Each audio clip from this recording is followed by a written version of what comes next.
안녕하세요. 김광삼 찡꾸TV 김광삼 변호사입니다.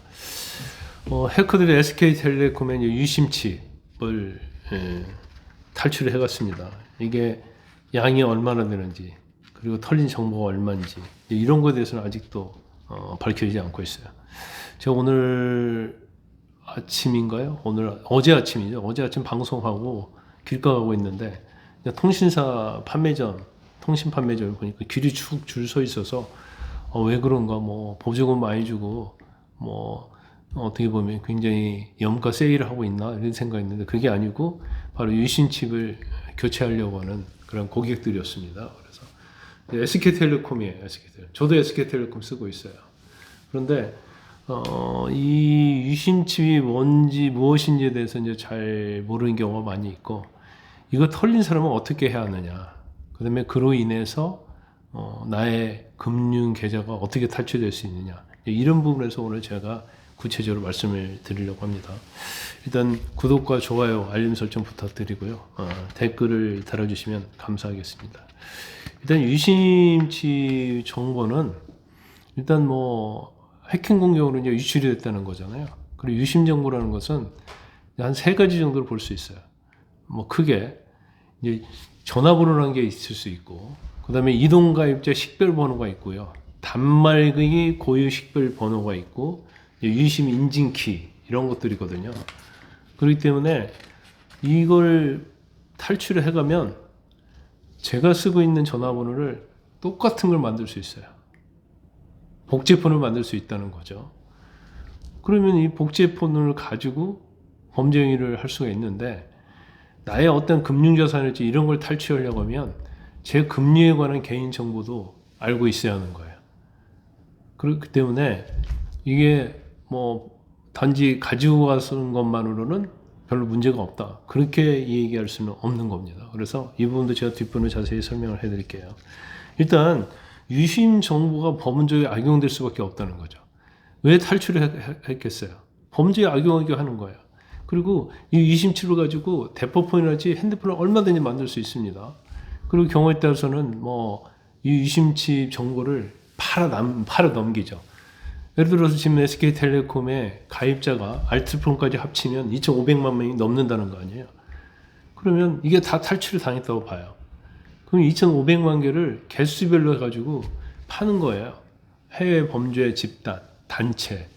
경우에 따르면 뭐 북한과 같은데, 북한은 뭐 워낙 해커로 인해서 돈을, 가상자산을 이제 많이 가져가잖아요. 그렇기 때문에 아주 위험하다. 결과적으로 유심칩을 교체하든지 아니면 유심칩 정보 보호하는 보호 서비스에 이제 가입을 해야 하는 게 맞는데, 이제 만약에 이게 복제품을 만들고 최악의 경우에는 금융자산 다 털릴 수도 있다, 이렇게 볼 수가 있어요. 물론 이게 보관하고 있는 것이 유심 정보하고 개인정보 서버가 분리되어 있어요. 그래서 대규모 피해가 있을 가능성은 그렇게 많지 않다, 이렇게 볼 수가 있어요.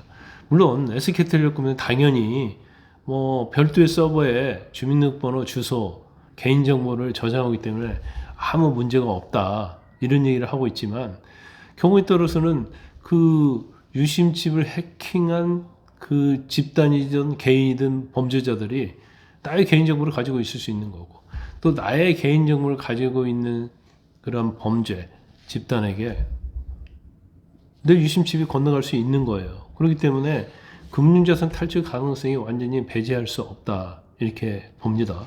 더군다나 나와 똑같은 복제품을 갖고 있다고 한다면, 우리가 보통 뭐 일반 금융정보 할 때 개인인증 하잖아요. 그 문자인증 같은 걸 그 사람이 바라볼 수 있는 거죠. 제 복제폰을 갖고 있는 사람이 가지고서 그 문자인증 같은 걸 할 수 있기 때문에 이건 뭐 제가 볼 때는 그게 문제가 아닌 것은 저는 아니다, 이렇게 봅니다. 사실 유심칩을 바꾸려고 이제 줄을 서는데 실질적으로 첫날 한 1%밖에 유심칩을 못 바꿨다는 거 아니에요? 교체율 한 1%밖에 안 된다는 거예요. 왜냐하면 유심칩이 실제적으로 SK텔레콤에서 갖고 있는 것이 한 100만 개라 정도 된답니다. 그리고 근데 이 100만 개에 불과한데 다음 달 말까지 추가로 확보할 수 있는 것이 한 500만 개 된다고 그래요. 그러면 500만 개를 가지고는 지금 SK텔레콤 가입자가 뭐 한 2,300만 되고, 그 다음에 이 SK텔레콤 망을 사용하는 알뜰 가입자가 187만 명이에요. 그럼 2,500만 개 유심이 필요한데 과연 이 유심이 어떻게 공급이 되냐 이 말이에요. 이거예요. 이제 100만 개 자체는 뭐 핸드폰을 새로 교체하다랄지 새로 뭐 가입하는 사람들 위해서 남겨둔 게 100만 개 되겠죠.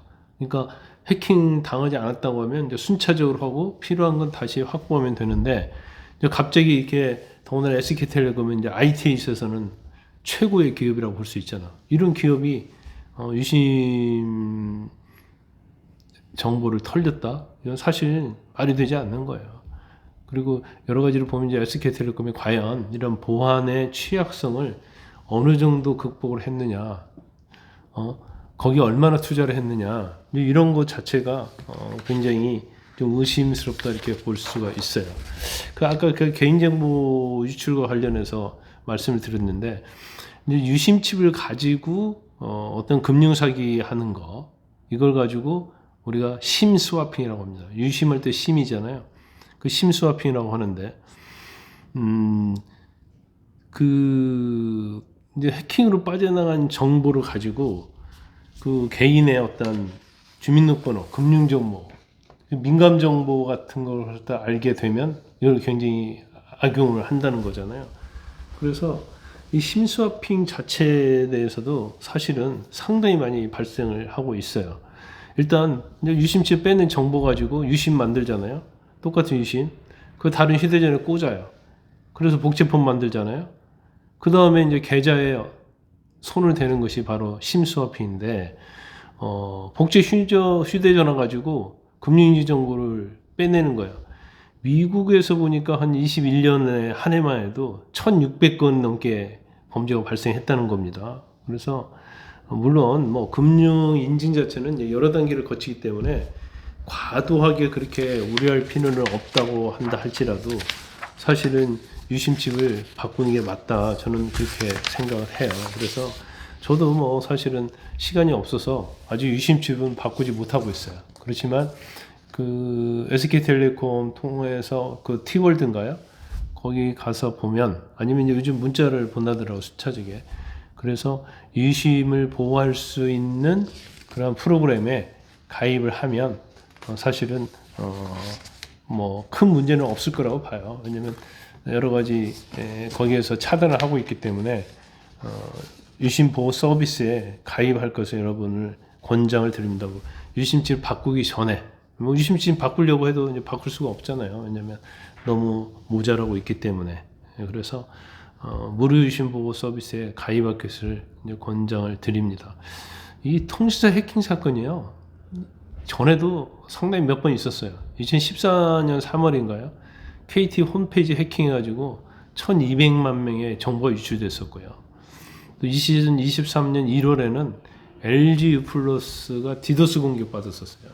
그래서 가입자의 29만 명 이름이 생년월일 이런 것이 유출이 됐어요. 그러면 이렇게 유출된 건 이유가 뭐겠어요? 그걸 팔아서 범죄에 돈 악용을 하려는 거잖아요.